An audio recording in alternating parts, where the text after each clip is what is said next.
The world's largest private collection of Northern Renaissance art is on display at the Hermitage. Named after Rembrandt's hometown, the Leiden Collection is made up of 80 paintings, most by the Dutch artist, and all on display in Russia for the first time. The collection was started by Dr. Thomas S. Kaplan in 2003 and has since grown, with collectors selling off paintings as a way of weathering the 2008 financial crisis. And today, this assemblage of Dutch Golden Age paintings rivals that of many national museums.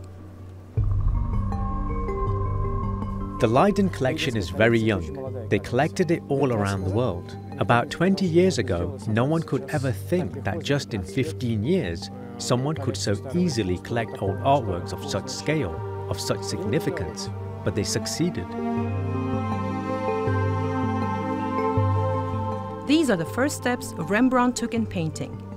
He was only 18 and doing an apprenticeship, but he managed to reflect a wide range of emotions using just paint and palette. The painting, Unconscious Patient, Allegory of Smell, for many years was believed to be lost.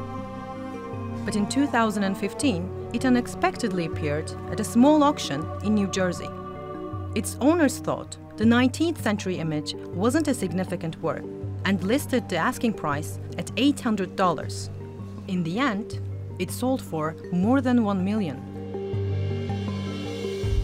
This is a young master who is looking for his own unique style. This picture is almost like a sketch to the small size. It is uncomplicated, there is lightness to it, and it is not very detailed. In addition, one must always remember that the artists of that time, the whole process of work fell on them. They could not buy a tube of paint. Pigments and oil were sold separately.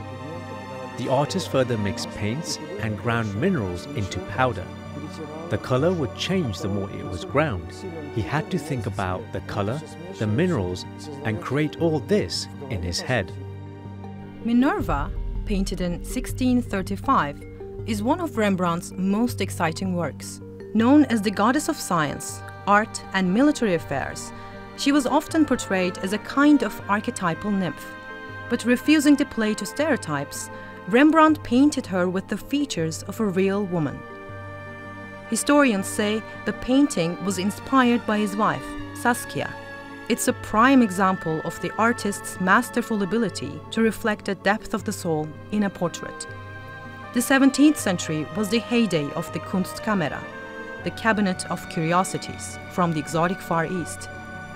All the items in this picture are from Rembrandt's personal collection. There are very expensive clothes, brocade, gold, expensive old books, and helmets. Rembrandt was very fond of collecting items that he used in his paintings.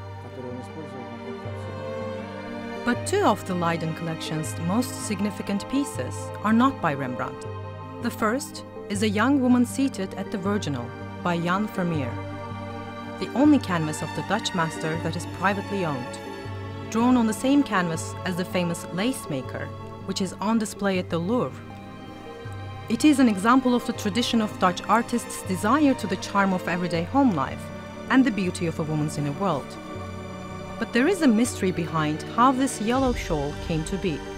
Added after the fact, it happens to be hiding a graceful dress underneath it.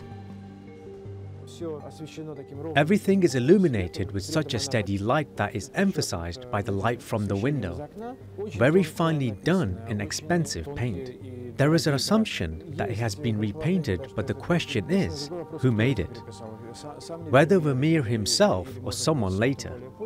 In the history of painting, it often happens that the owners of paintings in the 18th and 19th centuries were very free to handle the paintings that they own. They could order artists to add something, repaint, or change the size. The second work is a drawing by Italian Renaissance artist Leonardo da Vinci. Believed to be a study, an early sketch done in preparation for a larger painting, it shows a head of a bear, which da Vinci likely saw in a zoo or a wandering circus. It's considered a prototype for the picture Lady with an Ermine, with da Vinci transforming the bear into a stoat, but with a more elongated muzzle. After the exhibition ends in January, it will be transported from Russia to the United Arab Emirates, where it will go on display at the Louvre Abu Dhabi.